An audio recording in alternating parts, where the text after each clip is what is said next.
Last year, it was SKT who was undefeated at the time of playing the ROX Tigers and then beat them 3-1. But this year, it is the ROX Tigers who are the #1 seed in Korea. And while not as dominant as SKT, have been able to come into this tournament as the favorites. And we didn't know what was going to happen in this pick and ban phase. Already some stuff flying through. Yeah, we expected a lot of mid lane bans here, honestly, because the mid lane champion pool has shaped up to be very distinctively tiered. It's Syndra at the top, then Ryze right below, and then Aurelion Sol if you don't play it. SKT don't really play Aurelion Sol themselves, and ROX have shown that they could actually whip it out. That's why we see these 3 mid lane bans already. Yeah, and I was also curious what was going to happen with the jungle bans, because in the semifinals when these teams played against EDG and RNG, there were several bans thrown at the team's junglers. But in this case, if you were going to throw bans at a jungler, you're also kind of banning out yourself. So in this sense, aside from Nidalee, all the available junglers are here, and I think ROX is an exceptional team with Elise. I just don't know if it's worthy of a first pick here. Yeah, and honestly, the only surprise ban here really is that Ezreal on blue side from the ROX Tigers. I think they're actually happy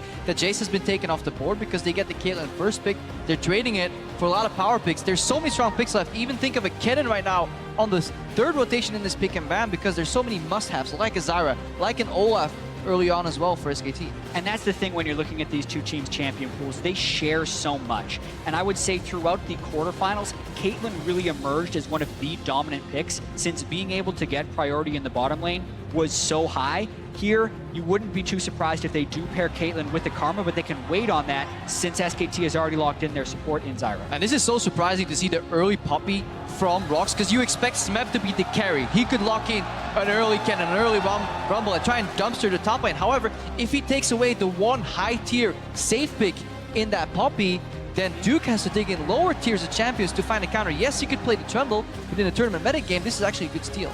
I actually think that's a very interesting strategy by ROX, and I know a couple of weeks ago, Smeb said how much pressure he was under to be hailed as the #1 player in the world coming in, and he's refocused into figuring out how to make his team the #1 team in the world. So the Poppy pick definitely speaks more towards that strategy. Yeah, absolutely agree. It's one thing that I absolutely love about people that have been the best in the world. A player I like for this is Pawn way back on Samsung White 2014, who was, I thought, the best mid laner in the world at the time because he could play so many different styles and being able to hard carry on a cannon. We saw the highlight reel earlier in the day. Also, this Poppy, who's a great tank, great flanker, great engage tool, and bringing out both of these styles coming in for Smeb should be a treat to watch. Yeah, and I do like the fact that Duke has picked Trundle most likely for the top lane because that is a matchup where Trundle will win in an extending laning phase, and it takes away the pressure from that lane for the ROX Tigers aside from teleport. It is the expected pick into Poppy, but it is a pick that has seen barely any play in the tournament because there were so many of the likes of a Rumble available. But we have to move on because this pick and ban is going so fast.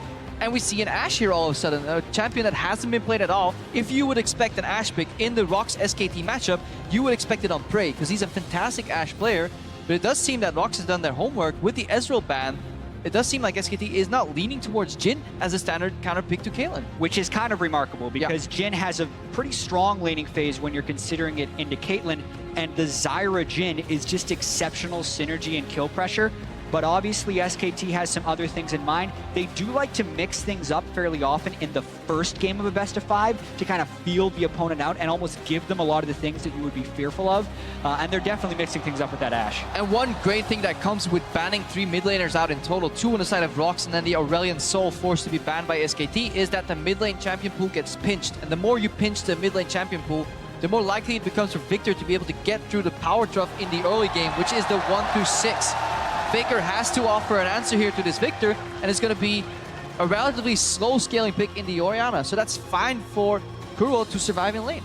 Yeah, it's a very interesting pick and ban phase here for SKT when I'm looking at it. It wouldn't be Worlds without Orianna, and Orianna is actually one of Faker's most successful champions as far as how many games he's played on it of all time, so not too surprising to see it come through here. But I was expecting a pick with a little bit more teamfight presence like a Cassiopeia, but that's just not what we see. Yeah, and if you're wondering why we see Ashe back, Ashe has always historically been a good matchup into Caitlyn because she has poke advantage, she has a decently high range herself, doesn't really get contested too easily by Caitlyn. Combine her with Zyra, we've seen this lane matchup time and time again in the past. Season 3 was all about Ashe and Zyra all day, poke you 24/7, super annoying to play against. And honestly, with the resurgence of Zyra, we can actually see more and more Ashe come back as well. Absolutely agree. It makes for a very strong lane. Of course, we've seen it forever, and it provides everything you kind of need, especially when you're not playing a high utility top lane like a Trundle. And Olaf as well is just kind of there to be a ball of stats. The engage tools have to come out of something, and an Asher into a Grasping Root's not too bad. The disengage tools are there with Pillar and Strangle Thorns, and you've got a great mix of long range damage, high damage uptime, and some utility in there as well.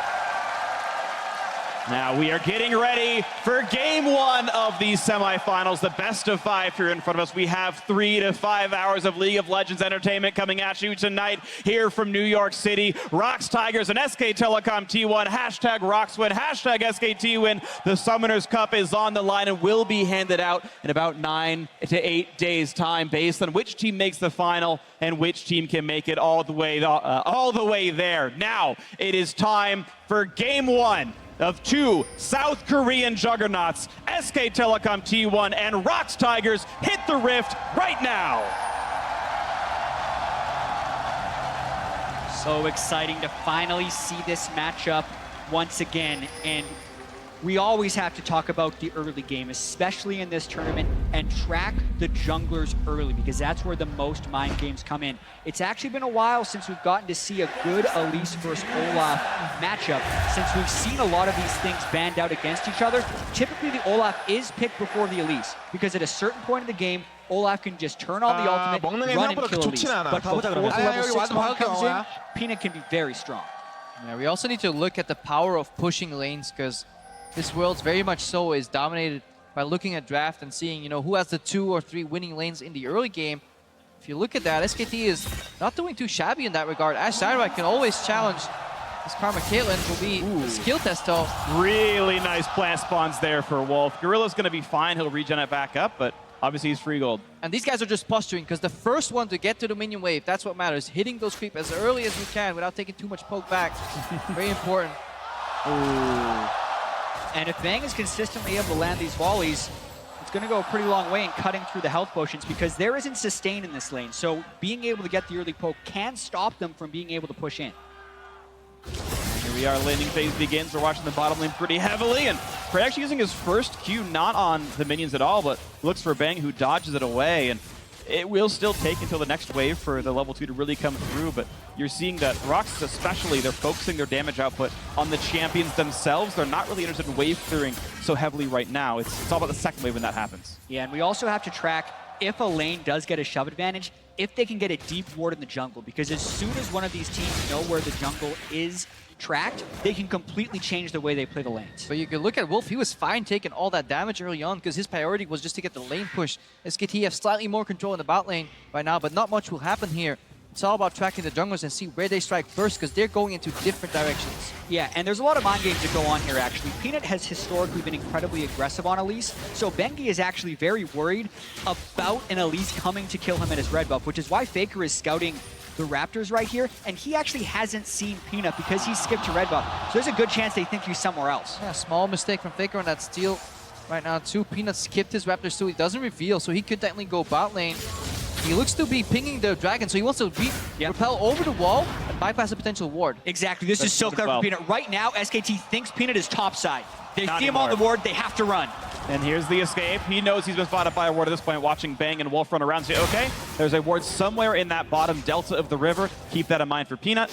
And yeah, he's going to take the Scuttle as his prize. And he could take Gromp if he knew it were up, but instead, it's actually Bangi who now has the Fog of War advantage. That is one thing about Peanut, though. He doesn't waste time looking for ganks. If it doesn't work on in the first 5 or 10 seconds, he bails immediately, keeps the uptime. He's a very high-tempo jungler. Yeah, and I also want to compliment the ward placement of SKT right there, placing it up in the river instead of in the tri-brush, because they were expecting if Peanut could make a way in there, that he could traverse the Dragon Wall. So actually very well played by SKT, even though they didn't have knowledge until very late.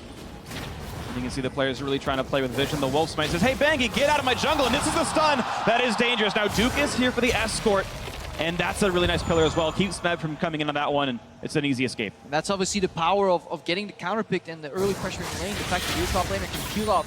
Despite the enemy top laner being closer technically, Duke is there first. He beats Smed to that invade, and at least helps his jungle not getting collapsed upon. These battles are always so close, right? It's a bunch of long-range champions who can put out plenty of damage if left unanswered. And you see Wolf, Bang, Prey, Gorilla, all of them just doing the very best they can to get what damage output, and you notice that there's a health advantage. Bang still has his potion on this Ashe. He's been able to play so safely. Prey down below half, Gorilla the same. It's basically because Wolf has been looking for one thing. That's whenever somebody locks in an auto-attack animation, he hits both the creeps and the champion that is trying to last it at the same time. And if you back out of that poke, well, you're going to lose the last hit. Wolf has been very adamant about the poke early on. Yes, it cost him all his potions, but it got him the lane control, which means they can base whenever. And also, how many times have we seen this at 4 minutes and 50 seconds where the enemy jungler is 10 CS up on Peanut? Peanut's path was very aggressive early because he wanted to get a surprise gank in the bottom lane. It didn't work. Bengi had chose to power farm, and he got a counter jungle in. So everything is working out very well for SKT here in a sense that their lanes are pushing and their jungler is out farming Peanut. Yeah, and that is obviously the difference if you look at this matchup and when ROX played EDG. EDG was lacking in terms of reaction. They always got caught on the play, and a lot of these proactive plays by ROX Tigers, they stuck, and they resulted in kills and pressure. Right now, SKT, they are the best team at being reactive and looking at what's going on. But another gank attempt here from Peanut, but look at the respect. Bang and Wolf, they don't pass the invisible barrier. That's kind of the do not cross line for ganks. Yeah, you can even see the way Bang positions when the wave is gone. He walks up towards river to see what was happening. And the other point to talk about the failed gank chat is that's preparation as well. It's SKT looking at the old ROX Tigers game, seeing what some of Peanut's gank patterns are, seeing that he likes to jump over that dragon pit and saying, we're going to make sure we ward for that 3-minute gank. The ward's there, no shock, no kills. Yeah, and they're just tracking him so well. But on top of that, the Ashe Zyra lane has been quite effective against Gorilla and Prey. Caitlyn was first picked by ROX, so when they do that, they're expecting priority around the bottom side. And even though Peanut hasn't completed ganks in the bottom side, he has approached it twice, which is a pretty high cost in the grand scheme of things, and it hasn't amounted to any advantages so far for ROX. Yeah, that's why historically we see so few ganks in poke lanes, because they're so good at playing max range. All you need is a ward in river. You don't pass too deeply into the lane. But what we've seen in this early game is just the amount of information you get off a single deep ward. They spotted Peanut early on his Raptors. They knew the jungle would be relatively empty. He either had two choices, base and delay himself, or go for a quick gank. That's why they always respect it. Right now, Peanut looking for more pressure in the top lane, taking down a pink ward. Right now, it's a vision game. It's about just getting a few wards in the enemy jungle and see if you can outmaneuver your opponent on the Rift. Yeah, and also the longer this game is able to stay in this fairly neutral sense, the better it is for SKT. Peanut, though, through the pink ward, trying to brute force Duke, but he's level 6. That's an incredibly difficult turn to die. The stun as well. It's Peanut who pulls aggro first. He will juke away eventually and does so. Of course, the King's Tribute is on, but now Kuro's in the mix as well, missing the death ray, but still, he's got the ulti on, and now Duke's gonna run out of help, but he flashed away in time to knock us back by Smeb's ultimate, and Duke will get away with his life, but it does mean a lot of pressure in the top lane, and the turret will lose a lot of health. Yeah, action means reaction right here. The crossmap from SKT, they have Faker in the mid lane who could peel off, but he actually wants to get more CS and chip damage in the mid lane. Faker is 20 CS up in the mid lane already. And for a team that we credit for being so fast, has been a step behind in the early game right here. That gank has to arrive before Duke hits level 6. Otherwise, he can just use the ultimate and absorb 3 people top lane. That gives Benki a bigger lead, it gives Faker a bigger lead, and it gives SKT a nearly 1,000 gold advantage. And you can see SKT trying to play with more than just the gold, but the tempo lead. They took over the bottom jungle. They're fighting for the red buff, and you can see that's going to be the red taken away by Wolf, and Peanut's now got to be a little bit afraid of the fact that everyone's coming by. And that Ashe arrow from Bang could have secured first blood for SKT. Thankfully for ROX, they were able to get away. And that's the thing of going for very telegraphed plays. They come at a cost that you may not see immediately. While that gank was going on in the top lane, we saw an invade in the bottom side of the map. Bengi and Wolf walked in. They placed 3 deep wards, then pressured the bot lane, which meant that there was complete information of what was going on Peanut's red side jungle. The second he came back from that gank, that failed attempt, he walked bot into an ambush, and he felt himself threatened again, continuously under pressure. And this is allowing Bengi to do a lot of work on the map. Who expected Bengi to be doubling Peanut's CS at 8 minutes and 30 seconds? That was unthinkable based on how they've been performing so far in this tournament. It's the power of pre-game preparation. SKT saying, we only need 1 ban in an early round Olaf. We know you'll go Elise, and we know how your release works. We've read this book. We know the story. Page 3 is you gank bottom, and we're ready for it. But it's also the power of in-game adaptation and using a little bit of information and then extrapolating so much more from it. Yeah, it's the biggest thing. Being able to catch that one glimpse of Peanut on the bottom side and realizing that if he was to do that path and sneak past those wards, it must be this way. And therefore, Bengi was immediately able to punish it. It enables the rest of the lanes to play up. And also, Faker being able to stay in lane while Kuro gave that roam gives SKT a lot of winning positions. Let's see that 1,000 gold lead. Bottom still pushing in. Both AD carries got reasonably good recalls. They've actually got practically identical items, but now you're seeing the turret start to take some damage. SKT have the wards they need to feel comfortable now that Peanut's not going to sneak in quite as easily. And that's the thing. Because they were able to get deep wards in the jungle of Peanut, he completely loses the element of surprise. We heard Kobe talking about all the mind games he's able to play. He can only execute those if his team has pressure. That's what's been giving ROX Tigers these amazing games in the LCK, is because so many of their lanes play aggressive, they can take over the map and allow Peanut to run around in secret. But that's not what's happening right now. It's also very dependent on draft. Nobody would have actually predicted there to be a lane that could challenge, I think, a Caitlyn lane in push. After she gets early locked in, this Ashe Zyra is a bit of a surprise here. Because usually Caitlyn Karma should be able to handle the push in most matchups, even if there's a Zyra present. But goodbye Bang, and he's playing very well on this Ashe, and you've got to give a ton of credit to Wolf as well. The early pick Zyra, we know right now she seems to be the queen of bottom lane supports, and Wolf playing it very acutely. Yeah, and SKT with the Orianna mid and this Ashe Zyra that they're very well practiced on in the bottom lane have two pushing lanes, which allows them to take control of the bottom side of the map. The natural counter to that was what ROX did. They were just a little slow. You send 3 people to the top side and you snowball Smeb. But credit to Duke and the rest of SKT for absorbing that gank and allowing the rest of the map to win early on. Honestly, the fact that Duke survived that meant so much for this game.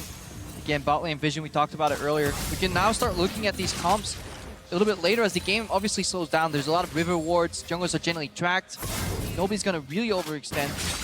SKT and ROX are both playing a comp that likes playing 4-1, so the winning side lane is so important in that nature. So having a Trundle later on versus the Poppy is super important. Yeah, even if Poppy were to get 20 or 30 CS up on Trundle, by the time the late game hits, Trundle will have that pushing wave. But that's why Smeb's roaming in. Got this coming in, the flash to push him back, but it's not going to be the cocoon, and the shockwave buys all the time Faker needs. 1v3, easy escape, 2 summoners down, but he's okay. And that is the second gank that SKT has been able to absorb. 3v1. 3-man ganks are very high rates of success, but they've been able to stop both of them. Yeah, credit to Faker for doing exactly what he needed to do, but we also have to criticize ROX. Usually when you surprise an opponent 3v1, there should be a scenario that leaves your opposing mid lane with 0 escape options, even if it is Faker. I absolutely agree with that one. It almost feels like ROX is playing a little bit jittery. They're trying to make these plays, but SKT is just sitting there. And Bengi needs to be able to take this CS advantage and transition it into a larger lead. So often we see SKT with a 1,000 or 2,000 gold lead and think, the game is over, because they are so good at playing with these leads. We'll see if they can do it against the best opponent in the ROX Tigers. And then we definitely have to track how did they do that. Well, step 1 is obviously whenever somebody reveals himself, deep wards, 2 deep wards in the jungle, pressure in mid. They're not here to kill Kuro, just here to move him away from the turret and keep chipping away. This mid lane turret already so low, 13 minutes in the game. 2 wards in the enemy jungle. SKT continuously playing forward. Against a Victor, no less, who especially once he gets Hex Core upgrades is incredibly difficult to push in towards. Getting 3/4 of that turret now means one small misstep in the mid lane would mean first turret, and they're trying to get that misstep with this Ashe Arrow. Trying to make the steps, not going to land them just yet. ROX able to tiptoe around them without too much problem, but it is Faker pushing up now without any summoner, so a slow and a lot more damage into the evaporation. First blood in for Smeb, and the fight continues. Bangy throws the undertow, but he's running for dear life. Smeb with immaculate timing lands the knock of the follow-throughs there. 2-0 for ROX. And ROX never quit trying to make the play. They consistently sent more and more people at SKT, and even if they failed the first 2 ganks, because SKT wasn't making proactive plays, eventually it worked for the ROX Tigers, and now they have the lead. And this is exactly why ROX Tigers is considered a tournament favorite. They keep the pressure up even through failure. Look at Faker, get sold down and nowhere, then bang into the wall. Follow Smeb here as he gets the perfect timing on Bengi out of that Ragnarok. Right now he gets out and he gets knocked up. What a good predict there. And then honestly, they get an elemental fire dragon after it. Infernal goes down and suddenly the game is even again. That's the funny thing though, it's 2 for 0 in kills and the game is only even in gold. SKT have been so good at absorbing the pressure and trying to bring it a little bit later than 2016 ROX is seemingly comfortable with. Another shockwave now into Kuro, half HP on him, the shield's gonna time out and Faker looking for just a little bit more, and he's not quite gonna land it. Nice sidestep getting away from Cocoon, out goes Kuro. You can just tell how good Faker's at sidestepping things. He's moving his mouse so close to his champion model right there. Immediate reaction from Bengi too. He knows the mid laner's out of the fold. Even if that play fails, The goal is just to chunk the enemy mid laner and create pressure on this turret. SKT is attempting to win a war of attrition right here by consistently just getting the lanes pushing, even though ROX is throwing gank after gank at them. SKT is hoping to take control of the map via their lanes and then have a very solid and structured teamfight composition. Yeah, pressure top lane, bot lane, and in the mid lane. Faker aggressively using its spells just to send Kuro back in the base, allowing for Bengi to move in, leverage that CS advantage. ROX is under so much pressure, and without the teleport, they have to hang on. I don't think they're gonna fall super far behind. Relentless pressure mid from Faker. First turret of the game, despite being ganked several times over the course. It's SKT back with an 1,800 gold lead. It's Faker somewhat solo killing the mid lane turret. He got some help from Bengi earlier on, who has been farming up a storm and pushing the lanes as he needs. SKT in the advantage. Peanut will get away from Stranglethorns, but he's now on top of two members of SKT, looking for a bit more damage. Stun finds Gorilla. Wolf does not yet has Grasp Roots available, and a great flash gets Gorilla away from the Shockwave, but now Duke is back in the mix, and the Strangling Thorns are there, and it's one more hit to do it, and Duke gets the kill thanks to the King's Tribute. And you can see this now, 1,700 gold ahead, SKT with the first kill of the game. But yeah, that is one kill for SKT while burning their teleport advantage. Poppy whacking away in the top lane tower. If Smeb can equalize, ROX isn't too unhappy with this play. Yeah, the turret is actually quite low in the top lane. I think Duke will be able to hold it, but that means the next time he leaves, that turret would go down. Watching this one more time, they just catch Peanut on a ward, and it's again because the vision controls are able to start. And they're just challenging it. No people want to challenge for that pixel brush. It is the first step in vision control in the river. Peanut had a really good repel though that he soaked up 2 ultimates, and Duke comes in swinging, but this is all for support. 2 flashes burned right there. Yeah, the timing might work out okay though. Of course, the dragon was killed not terribly long ago, so it's a reasonably long respawn at this point. You can see Duke back in the battle with Smeb. They're equal level. Smeb takes a sidestep to grab the shield, keep himself as healthy as he can, but look at the damage up that Duke can have. Of course, plenty of an 8 sustain on this Trundle. He should be pretty healthy when they fight again. Yeah, he still doesn't have his ultimate though, so he has to be a little bit careful. I think he felt safe aggressing there because Smeb was fairly low on mana, and because he has Bengi waiting behind him. They actually are probably trying to bait a gank of some kind right now. He will be able to sustain up if he gets to stay in the lane, but he was kind of putting himself in a position where the gank would be appealing for Peanut. And look at Faker. He pushes out mid lane, helps his support get vision in that Tribus, killing away the pink wards, then moving out again, back to mid. Push out the lane, deep vision again, rinse and repeat. Keep playing that war of attrition that Jat mentioned until somebody breaks. Yeah, and with the mid lane turret being down, the next turret you would expect would probably be the bottom lane, since that's where SKT has devoted most of their attention this game. And there's also a small synergy we do have to mention with the Olaf. A lot of times you think it's weaker if you don't have the Karma to synergize with it, but I think Orianna is somewhat of an enabler for Olaf, especially in team fights, to help speed him up even more and make him even more tanky. Definitely agree, and so far it's been so good with Bengi working alongside Faker quite well. SKT have continually tried to find subs for Bengi. Last year it was Tom, this year it was Blank, and in the big important matches, Bengi still seems to show up and play very well right now. In this game, he's doing excellently against arguably the best jungler in the world in Peanut. So far, Bengi's been great, and it is still SK Telecom T1 holding a solid lead in this one, 1,800 up. Yeah, solid lead. Let's follow how they extend that lead. How do they close out the game? SKT very often praised as a team that you cannot give a lead too early. They started with vision on both sides of mid lane. They lost track of Kuro for a second though. Looking to use that spare time to equalize the turret lead here. Yeah, this is interesting. They're going to hope to push him off the turret right here. He would have ultimate, which would make him hard to dive, but with the turret gone, they don't have to worry about it. That was never meant to kill. It was a very strong roam. And even some of the plays from Kuro, you saw him waiting in the Tribush a little bit longer. I think they might have been baiting some kind of gank defense. Maybe Bengi shows up there to defend that turret for a bit, and they say, surprise, 2-on-2, we'll kill you anyway. Looks okay. But this is also where SKT has been devoting their attention, down the bottom lane. Bengi trying to go at Peanut, but Gorilla roams in. Faker's coming though. They know Faker's there somewhere. That's why they're not committing to this play. Again, action means reaction. Kuro moves top, which means SKT moving the bot side jungle.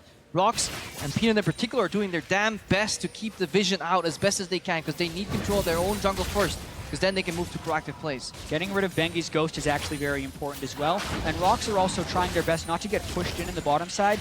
Note the very early QSS on Frey, because the Ash Arrow would be what SKT would try and set up a kill with. They're actually positioning Frey in front of Gorilla, meaning he would be the Ash Arrow target. If it happens, he would QSS, get sped up, and be completely safe. Yeah, it's very interesting watching how all the plays happen as well. Even thinking about the action to reaction, the top lane gank and the bottom lane jungle control that was coming in. ROX were able to time that push while the red buff was still after you take it, but hold on, it's Gorilla. A nice flash by Wolf getting away from Peanut's cocoon. That could have been death for him. Also, Drake should have been aggroed and Banky is on it. But this is another play from SKT where the goal is not to kill, it is just to wound.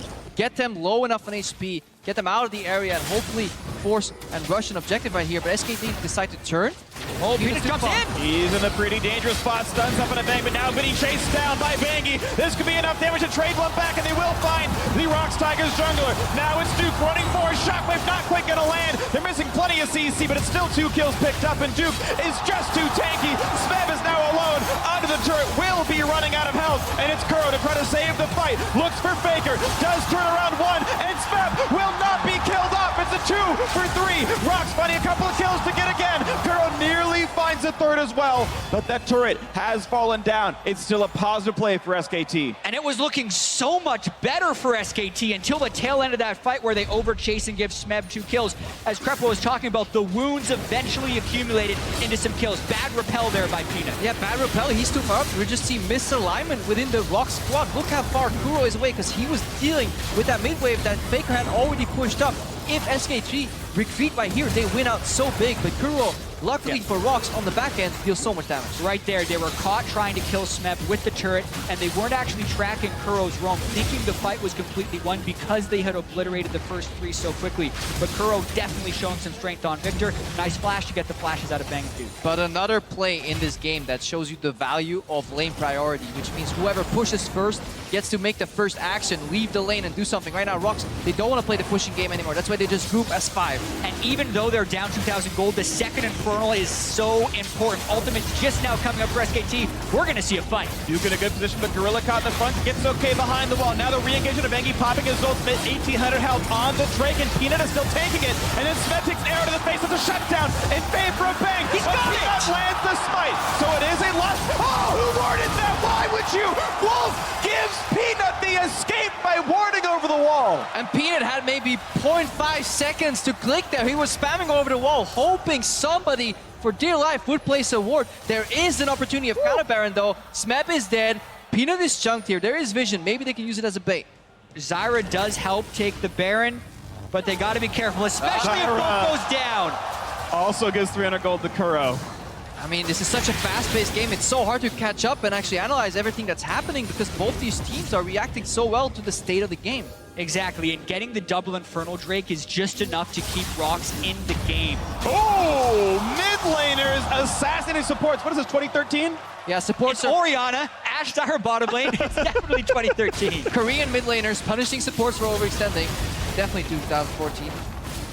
Watching this one more time. Yeah, this was so interesting because Peanut was stuck in the Drake pin right here. So SKT actually could have just run down for Peanut, and Faker was actually hoping that ROX followed in so he could get a shockwave. Yeah, because he was stuck behind the trap wall there. Faker was trying to zone from behind the traps. Here we see the ward again.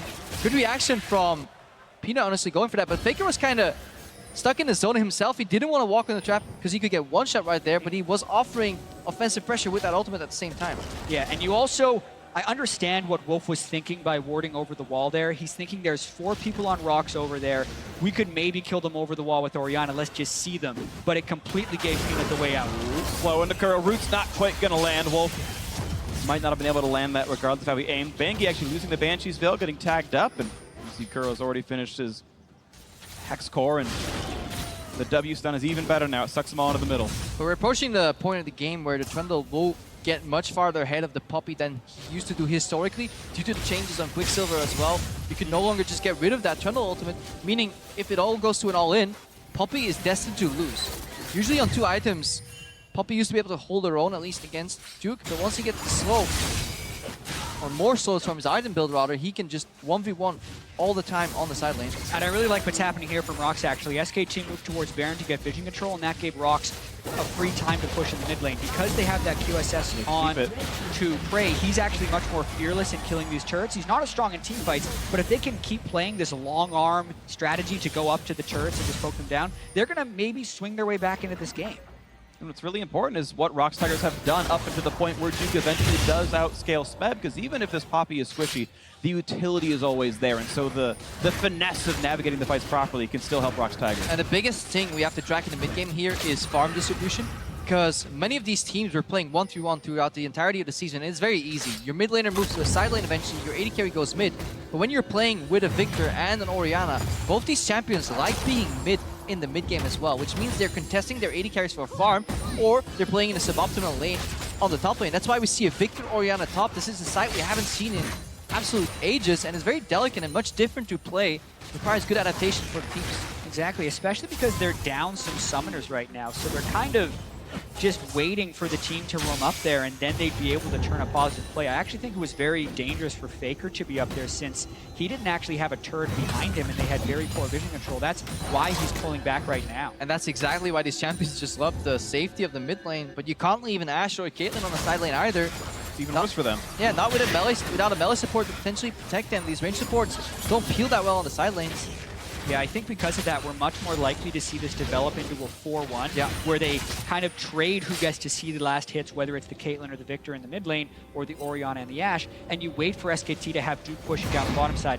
I think the reason ROX is sending Victor up there is because they know SKT wins the 4-1. So even though they have a composition that would normally be doing it, since they lose that 1-1, they're going to try and make it the 1-3-1 we were talking about. And the precursor to a 4-1 is always, you got to fix your side lanes. It's important that you still respect that lane. You don't play on it endlessly, but you leave whenever you can. But these teams are so good at not getting caught in the mid game that they're just basically trading lanes in the top lane. It's one of the few lanes where you want to be catching instead of pushing right now. Look at Kuro. He wants to receive this as close to his turret as he can, because he can get picked out. So at this stage of the game, it's honestly important to track the wards and the teleports. Both Smeb and Duke can suddenly surprise the opposing team if one deep ward gets snuck into the jungle. Absolutely. The ganking from Smeb and Peanut is huge in Fog of War, whereas SKT wants to try and land an Ashe Arrow for a pick, because the pick at this point either gives you Baron or that third Infernal Drake that's about to spawn. That could be a very important thing to watch for. It's only 1 minute away, but Krepo, you mentioned the ward control and playing for that as well as the waves. Well, look at what's happening. SKT pushing in mid first, easily pushing in bottom first as well. So this bottom jungle's lit up red pretty easily, and the top river's also mostly SKT controlled. So in all these fronts, SKT are ahead on the play. Yeah, it's because they're leaning both on their draft, which got them the favorable side lane, but also on the early game, which got them the gold lead and the control of the game here. That's why it's going to be so hard for ROX to fight their way out. The fact that they managed to get both those Infernals is honestly a feat of strength here, and this is why we can't underestimate ROX. Any other team, I'd say, you know what, SKT is probably going to choke out eventually, but ROX Tigers have shown that they don't care. Exactly. It's been quite remarkable, because SKT has had the pushing lanes for a lot of this game. Getting Faker's flash this early when he's running extremely low magic resist against Kuro means the teamfight's going to be very hard for Faker to enter. And I definitely think we're seeing a teamfight around this third Infernal Drake if SKT decides to go for it. If not, that's ridiculous. 24% attack damage and ability power is almost a win. A lot of stats. Victor and Caitlyn definitely want the extra ability power and attack damage. Those are the two primary carries of the squad. And it's Gorilla getting caught out with a chain of crowd control, and Wolf deserves the last save for setting up that play with the grasping roots. Meanwhile, Duke's split pushing finally does pay off. SKT the first to get all 3 outer turrets, and in a 5v4 potential, could be very easy to get more. But it is just a support, and the opposing support has used his ultimate, which kind of renders him useless anyways.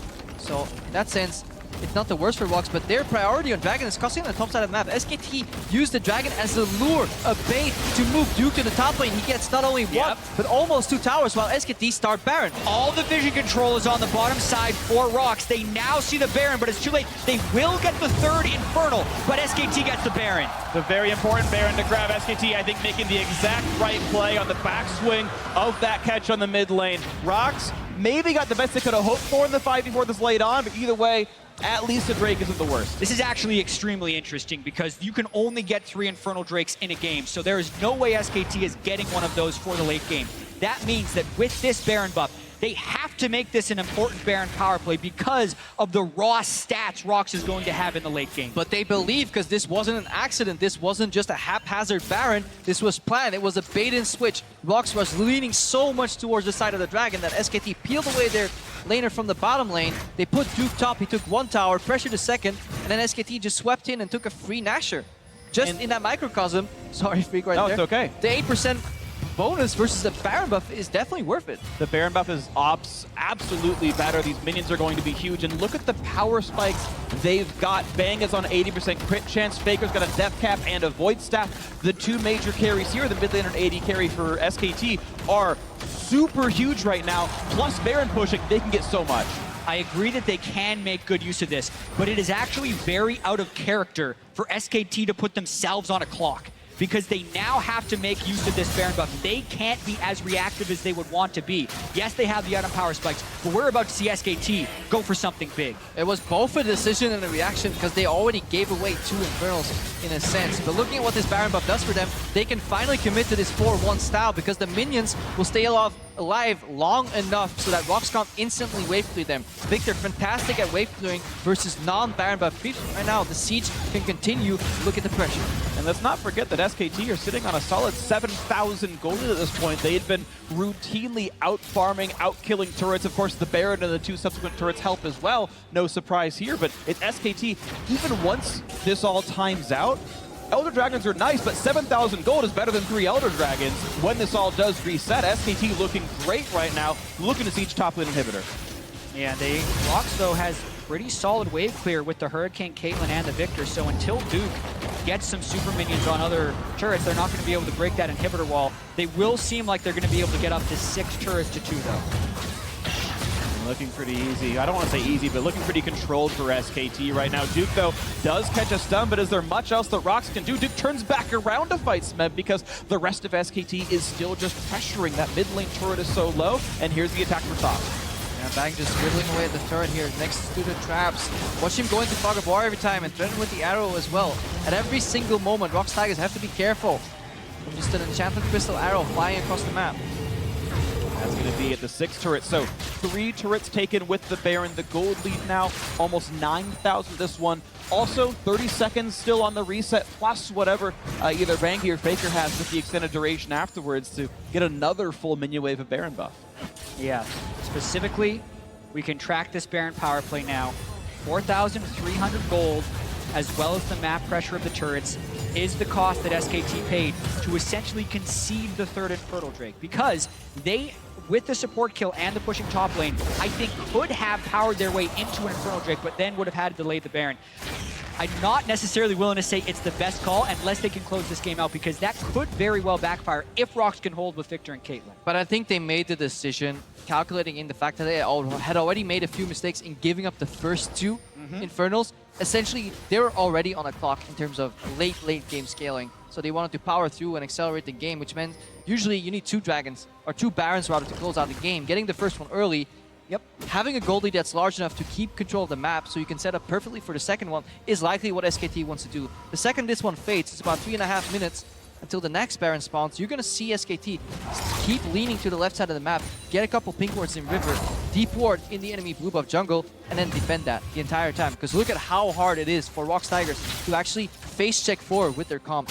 Yeah, exactly. That's also because SKT is running a pick composition with the Zyra and the Ashe. So even if ROX has a triple Infernal Drake in a super late game situation, if SKT can maintain map control, I think they try and avoid fighting clean 5v5s and only get picked. Because with triple Infernal Drake, you don't want to face a team straight up 5v5, but they will have the gold lead regardless. They're going to have the slow on Smeb, who tackles in towards Bangi, but is now running out of life rapidly down below 1,000. The knockup is there, and the final blow comes through. Bangi gets the kill. Yet the pick comes through. They didn't even need Ashe for it. It's up to Kuro playing a bit of wave clear, and looks like all is well. And SKT almost 10k ahead now. And SKT's happy. They can keep the map tiny. They can play the game on 2 lanes, making it very easy to play 4-1. Keep the vision in between. Choke out ROX. You don't need sweepers if you have time. If they don't put a ward there for 3 minutes, you can just keep choking out the vision. Meanwhile, you challenge the base. You don't have to, but it's an added bonus here for making that pick for SKT. Season try to make this next one in 20 seconds on Smeb. Nice QSS spray gets out, and Bangi eats a cupcake, losing half his life, but SKT are okay to keep playing this a little bit longer. But as the minion wave goes out, they say, you know what, it might be time to reset. 35 seconds in the Drake spawn. I'd like to see SKT heal before they go for it. Yeah, and also note how ROX Tigers need to really work if they want to get an initiation. It basically has to be Smeb flanking in with a good teleport ward. or Peanut landing a Miracle Cocoon on someone who can't break the CC. So SKT is in a good position here because they are better than any other team at controlling the fights that they take.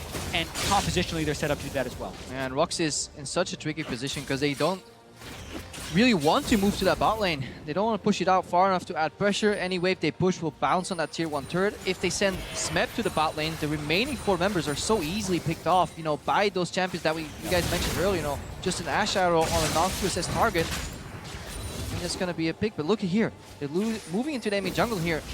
Might be able to surprise Kuro, but he at least has some wards. Yeah, ROX at least gets to realize that those wards are dying, so they're aware there's someone to the sweeper running through their bottom jungle rampantly.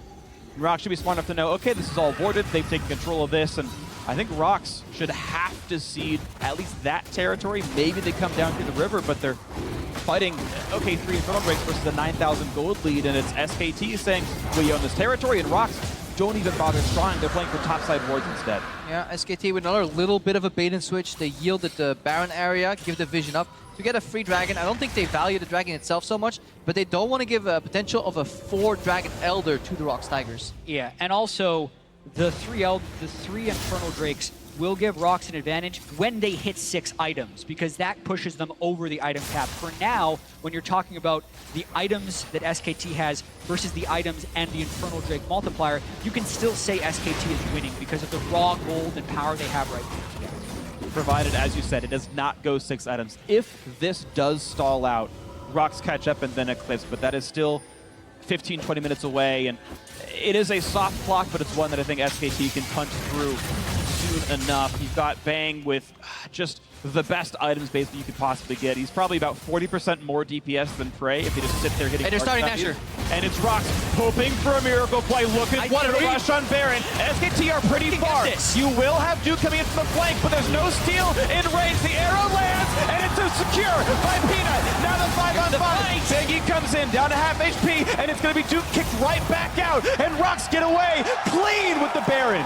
ROX is so smart as a team. SKT was so confident of their vision control. They lost track of Baron for a second. ROX immediately punish. And when you get the Baron as a team that is behind, you usually freeze the game, which is exactly what ROX want to do right now. Ridiculous that SKT had the gap in vision at Baron, recalled, and ROX knew exactly when to rush. You could see how much it means for the game that Faker is camping in a brush, looking for a random pickoff, building or relying on the overconfidence of ROX, but ROX is playing so clean. And again, this is back going to their roots. Historically, what was their major strength at the time? It was going back in a game where they was initially a little bit behind and then fighting their way out with super clean macro. It was only this year that they become a super strong early game proactive team, but they definitely have that history left in them. Sure, 80% of that lineup is still that same late game team. All that sort of elder experiences there. It all came from the Cloud Break that SKT took. ROX said, we're not going to fight you. We're going to play top lane river control, top jungle control. We're going to get the wards. And as soon as SKT resets, they say, but we have ward control. And ROX execute so beautifully. They had a 20-second window, and they went right through it. Now it's ROX Tiger saying, what gold can we get back? There's still an outer turret to take in the bottom lane, but they're saying, no, it's top jungle that we want. Red buff is spawning. Can they fight for it as Bengi aggro's it? And late game, it's all about dodging damage in these team fights. The one weakness to Orianna is the fact that her ulti is flashable. So Faker will have a much harder time dealing continuous damage in these fights compared to Kuro, who can definitely surprise people with a quick ultimate. And especially with the pace of this game right now, only being 5 kills to 8, the frequency of the big team fights is low, which makes the flashes be off cooldown when a fight does happen. So it makes ROX, it gives them the ability to outplay and potentially still win this game. Definitely want to go back to that point that was mentioned earlier about the early QSS of Prey. It really has shaped ROX to play a much different way, with Prey honestly playing borderline confident. No QSS on Smep though, but he can just dodge it. Bang actually lodges it, and it's Bang running out of health, but now look at that. It's just too much damage to deal with. Smep's trying to run away with his life, and he will do so. I think actually it was Duke's pillar that might have gotten him away from the Enchanted Crystal Arrow, but with team members up top, it's a great repel out from Peanut, and that's going to be a turret going down. Bangy, then a half HP, and Wolf got slowed by the Chaos Storm, which means a flash out of the SKT support. And who needs flash the shockwave when you can just repel it if you're Peanut? That was a really great play. It means SKT has less threat to push them off turret. They burn the Trundle ultimate and the Ash Arrow, so ROX can push with impunity for the next few seconds. Get a little bit more out of it. That bottom lane wave is there. It will go down with no champions nearby. The local gold goes to waste, but they can still just try to group back up on bot lane tier 2. Hey, how convenient. The blue buff spawned as well. Let's take that away from Faker. Kuro is running out of mana. He's going to be full enough by the time team fight comes around. And what a game. We saw initial 2 plays fumbled by ROX Tigers. They made their way back in. They got an Infernal Dragon. SKT took control again, had a good river fight. ROX took another Infernal Dragon. SKT made a great play, getting Baron. Well, ROX took another Infernal Dragon, and suddenly, at the end, turned it all upside down with that genius Baron call. What a game. Exactly, which is also why I was saying it is out of character for SKT to put themselves on a clock like that. Even though it did put them in a position where they could make the plays to win the game, if ROX makes a play, suddenly they would have the advantage. Smeb tried to teleport in. They're not quite going to get much for it. The home guard was there, going to tackle a minion to get a bit closer, but couldn't quite find his target. But the funny thing is, it was SKT getting a Baron for an Infernal Drake. ROX got Baron for a Cloud Drake. Everyone outside North America, you never make that trade. Who gets Cloud Drakes? And that's the world we live in now. And we mentioned, if the gold gets closer, ROX outscales with the Infernals. Well, that's starting to happen. The gold only 6k apart, and that's actually manageable at this point. Frey finally got 80% crit. He's basically online as far as Caitlyn goes. In fact, item for item, he's currently tied with Bang until Bang actually completes the Quicksilver Sash into Mercurial Scimitar. And mid laners are close too. Now, both these teams are honestly getting into super late game mode. And their compositions get rewarded for kiting as well. Ashe, Zyra, Orianna, they all want to run backwards, just like Duke has to kind of run away. But look at it, bottom right there, there's Smeb flanking. So it might be a flash force here for Duke. Gets a slow, it gets a little bit done, but now it's going to be maybe part of a re-engage. Because look at this mid lane. It's SKT saying, you went top. We're going to go mid in there first. Yeah, they know how long it takes to kill Duke, and they do not want to open up their inhibitors to a team that can split push and pick the way SKT can. Elder's spawning, but instead of going for the Elder, SKT are going for the fake out, and they're running bot here. ROX Tigers expected this to be just Faker, but as they move towards the bottom lane, they may get surprised here by a pickoff. They have to go the safe route. Yeah, Prey knows to not walk too far into the brush. Bangi actually walked forward a little bit here, and you can see that still. The turret's picked up, and Kuro clutch gets the flash away just in time. A quick Roots coming in there as well, stopping down Prey and Gorilla. They don't find much. Going for it. There's a stun. There's a knock on a Wolf, and they're going to knock down him before he can do much of anything. So it's a 1-for-0 in favor of ROX Tigers. Bangi's ulti is down as well. There's no more chase to be had. But look at SKT always playing the map a little bit smarter. That top lane hip turret will be going down, making that score 8-5 in turrets. Any good team fight now at this point in the game, SKT can outright kill the base. And it's a risk now that ROX has to play with for the rest of this game. I love the way these teams are influencing themselves, or each other rather, with these little map moves. It looked for a second that SKT was going for that Elder Dragon, set up the objective, defend the area, because their composition so strong if you have to walk into them. Suddenly they just move down bottom and get a turret, go for a pick. They force the flash on Kuro. ROX react, but they lose their top lane tower. SKT is playing the map on so many places at once. ROX, they find strength in numbers. They want to strike together. Surprise with a good engage. Duke is a monstrous split pusher. They now have inhibitors open. The game is truly on a knife's edge because of the duration of death timers 42 minutes in, the power of the buffs that are about to spawn with the Elder Drake being alive and with Baron in 34 seconds. Anything could break this game wide open, especially if SKT group up and ROX can find a fight. Yeah, the support's coming. Karma just not there yet. The only thing that matters right now is this Elder Dragon. SKT looking to rush it down, using the zone from Wolf. Look for him to put that ulti. So many objectives this world. They're trying to keep out. Repel gets away from the stun. He goes in for it, and it's secured by Bangi. That is a big deal. SKT, a shockwave, a shutdown. They've got 3 already. They're looking to kill absolutely everybody. ROX Tigers getting wiped off the face of the map. Smeb the only one alive. SKT burns Kuro's flash in a previous fight. Faker gets him the next time. Bangi is clutch with the smite in the jungle, and that's most likely the game for SKT. Yeah, ROX get lured into the trap. They tunnel so hard into the objective that they forget that they're running into an Orianna treadle comp. Once near the pillar, it was the perfect ultimate from Faker, and that's it for SKT. They get the kill, they get the objective, and they run down the mid lane. And poor Smeb can't do anything. The recall is stopped. SK Telecom T1 are a third of the way there as they take game 1 over ROX Tigers, looking to make it to the finals. And what a way to start this series. A very back and forth game. interesting trades. A triple Infernal Drake team loses the game because SKT was maneuvering them around the map, making them late to fights time and time again. And finally, after so many Mr. Flash shockwaves, Faker lands one and the game is over. And it was really beautiful. So many clutch points where the right decision had to be made. And that's not always the case that it was. I think there were some trades opted into that maybe could have been chosen differently. But either way, we had an amazing game, 42.5 minutes in length, where you had ROX Tigers fighting through a gold deficit almost the entire time. From the laning phase, Bangu